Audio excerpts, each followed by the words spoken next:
Hey everybody, this is Bud LeCompte with LeCompte Electric Bass. Today I'm doing a little fret work, installing frets in a new bass neck. I haven't really done any of these type of videos before, but I just wanted to do something and show you how I do it. This is my method. I mean, there's plenty of methods out there. A lot of people do it a little bit different, but this is how I do it, so I'm going to show you how. I've got a bass neck here. It's a 34-inch scale, 20 fret bass neck. It's got a tilt back headstock, head in, headstock in, truss rod adjustment here. As you can see, I've already installed a few frets and I've got some of these fret slots taped up. So let's get with it and I'll show you how I do it.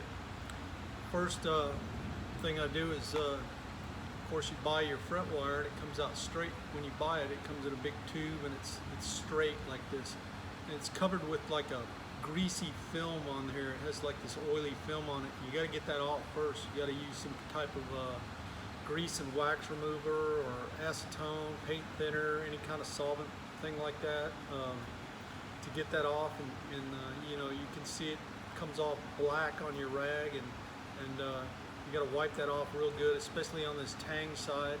This little probably really hard to see, but it's got that little thin tang that runs on the back of the fret that fits in the slot.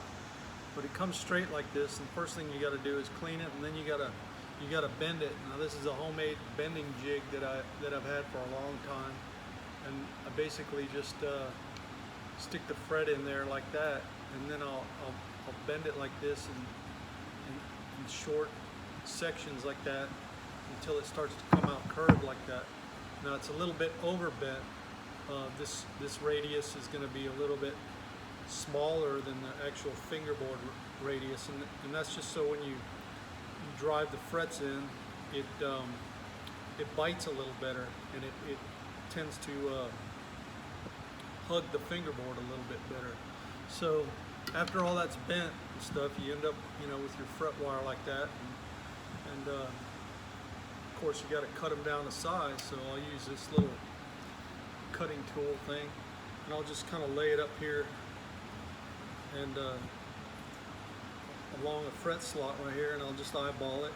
And you want to make your fret wire, your frets about, I don't know, about 3/16 sticking out of both edges. You're going to leave a little bit of extra fret wire on there, so you just snip that off. I've already got some cut to length here. So I'm just gonna skip to one of these. After you've got your little piece of fret wire cut to length, I'm gonna use this little tool. It's a little tang nipper. It's like a little guillotine or something. It's got like a little blade in there that it actually nips off the ends of these fret tangs. So you're actually you stick that in there like that, and it cuts off a little piece of the tang, so you get this fret overhang sort of thing. Now you're going to have to do both sides, both ends of the fret.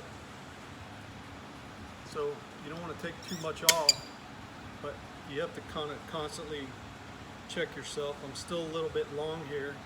You actually want the length of the tang here to be a little bit shorter than your fret slot is wide. So we're just going to keep nibbling off little pieces of that tang until we get it kind of working both ends here, until we get it how we like it and get the length right. So still need to do a little bit more. I think, you know, you probably want about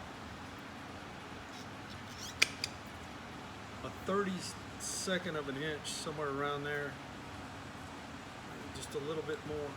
And I'm just like barely taking off anything. So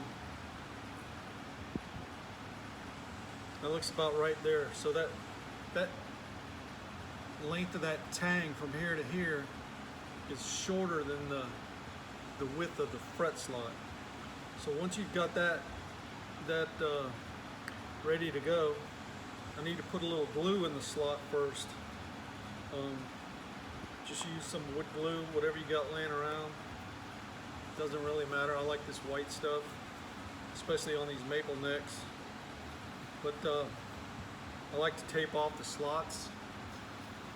There's really not any exposed fingerboard right there along the edges of the slot. Got to keep things nice and neat, keep the glue off the fingerboard. You want the glue to go in the slot and not on the fingerboard. So I'll just add a little glue, run it down there, and I'll just smear it in with my finger. End up with something that looks like that. Peel the tape off. And now the glue is only in the slot. So you'll take your fret that you just nipped off the tang ends with, and you'll just eyeball it in there. Of course, you want the end of the tang inside of the slot. You don't want any part of the tang hanging out. And use a fretting hammer. Now, when I knock the frets in, I'll use this plastic end, and you can see it has a brass end on there too. But I'll use the plastic end, and I'll give it a little tap to get it going. Now the fret's gonna follow that slot, so it'll go in real easy. So you're just gonna give it a few taps as you go down the line, and give it some pretty good wax, and set it down in there. Then I'm gonna flip the hammer around to the brass side, and I'm gonna knock these ends down so they kind of start to begin to wrap around the fingerboard. So that's kind of what you end up with.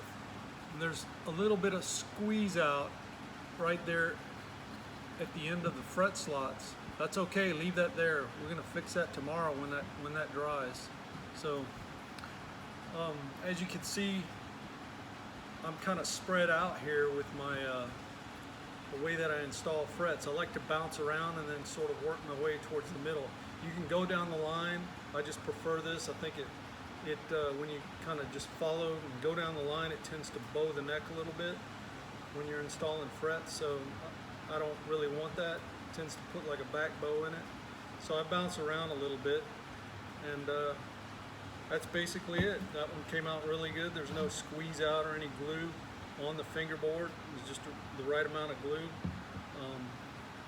So tomorrow I'll try to do another follow-up video and show you how I cut the ends off and get that all dressed and filed down and beveled and looking good, ready for a crown.